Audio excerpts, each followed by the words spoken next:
योजना घोषित केली त्यावेळेस जे निकष होते त्या निकषांपेक्षा वेगळं ज्यांनी अर्ज केला त्यांच्यावरच ही कारवाई होते आहे। कोणाचेही पैसे आम्ही परत घेतले नाही, परत मागणार नाही, पण आम्हीही जनतेच्या पैशाचे कस्टोडियन आहोत। आम्हालाही महालेखाकाराला म्हणजे सीएजीला उत्तर द्यावं लागतं। त्यामुळे नियमाच्या बाहेर जर कोणाला फायदा पोचत असेल तर त्याच्यावर सीएजीचं ऑब्जेक्शन येणारच आहे आणि म्हणून जे नियमाच्या बाहेर फायदा घेतायत त्यांचा फायदा निश्चितपणे बंद होईल। त्याची सुरुवात आम्ही केली आहे, कुठलेही नवीन निकष नाहीत। लाडक्या बहिणी योजना गेल्या 4 ते 5 महिन्यापासून महायुतीने सुरू केली होती। विधानसभा मतदान झाल्यानंतर महायुतीचे सरकार आलं। विरोधक असा आरोप करतात की लाडकी बहिणी योजना बंद पडणार, नियम कडक केलेले आहेत। आपल्याबरोबर माजी आरोग्य राज्यमंत्री यड्रावकर साहेब आहेत। काय सांगाल साहेब, सध्या लाडक्या बहिणी योजनेवर सध्या गदा आणायला चालू आहे, कडक नियम करायला चालू आहे, काय सांगाल याबद्दल? लाडक्या बहिणीच्या ज्यावेळा फॉर्म भरून घेतले त्यावेळा अशी कुठली अट काही त्याला लावलेली नव्हती, त्यावेळा सरसकट दिली गेली। पण आज काही या ठिकाणी गेल्या महिनाभरामध्ये वेगवेगळ्या पद्धतीनं काही चर्चा आणि त्या पद्धतीनं सांगितलेलं आहे की जेव्हा प्रत्येकाचं हे तपासात ज्याने फॉर्म भरलेला आहे तो बरोबर आहे का चुकीचा आहे।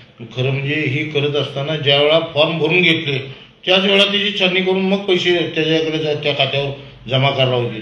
निवडणूक होती म्हणून आपण पैसे जमा केले आणि आज जर ते पैसे जर परत आपण त्यांच्याकडनं जर त्यांना लाभापासून जर वंचित ठेवायला आलो तर हे चित्र काय बरोबर होणार नाही। निश्चितपणे ह्याच्या विरोधात आम्हाला आवाज उठवावा लागेल। काय सांगाल आता, घरोघरी जाऊन मदतनीस जाऊन कोणाच्या घरात गाडी आहे का, काय आहे, काय परिस्थिती अशी तपासणी झाली, त्यामुळं बहिणींमध्ये नाराजीचा सूर म्हटला।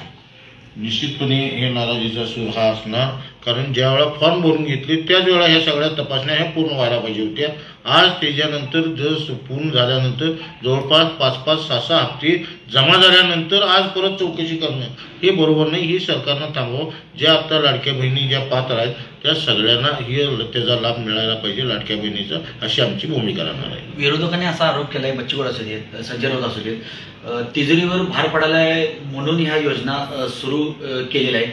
त्याचबरोबर आता ही योजना बंद पडेल, लाडक्या बहिणी आता राहिलेल्या नाहीत, मतदान घेतलं आणि आता त्यांचं मतदान झाल्यानंतर ही योजना बंद पडणार म्हणून विरोधक टीका करायला लागले। निश्चितपणे महायुतीचं सरकार आहे, महायुतीचं सरकार ही योजना चालू ठेवेल, पण ही योजना चालू ठेवत असताना ज्या अटी आणि आता छाननी करण्याची जी सिस्टीम त्यांनी चालू केली आहे ती बंद करावी, एवढीच आमची भूमिका आहे। धनंजय मुंडे वेगवेगळे आरोप व्हायला लागले आहेत।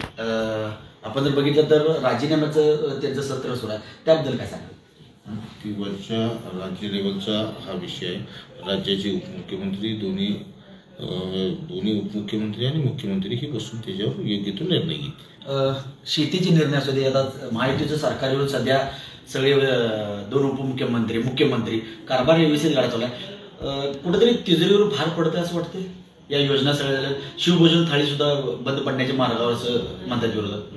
निश्चितपणे अशा योजना चालू ठेवायसाठी म्हणून आर्थिक भार हा शासनावर पडणार आहे, पण हे डबल इंजिनचं सरकार केंद्रामध्ये आणि राज्यामध्ये हे डबल इंजिनचं सरकार असल्यामुळं निश्चितपणे यातनं मार्ग निघेल आणि राज्यातल्या ज्या पूर्वीच्या सगळ्या ज्या योजना ज्या महायुतीनं जाहीर केल्या त्या सगळ्या योजना चालू राहतील असा मला विश्वास आहे।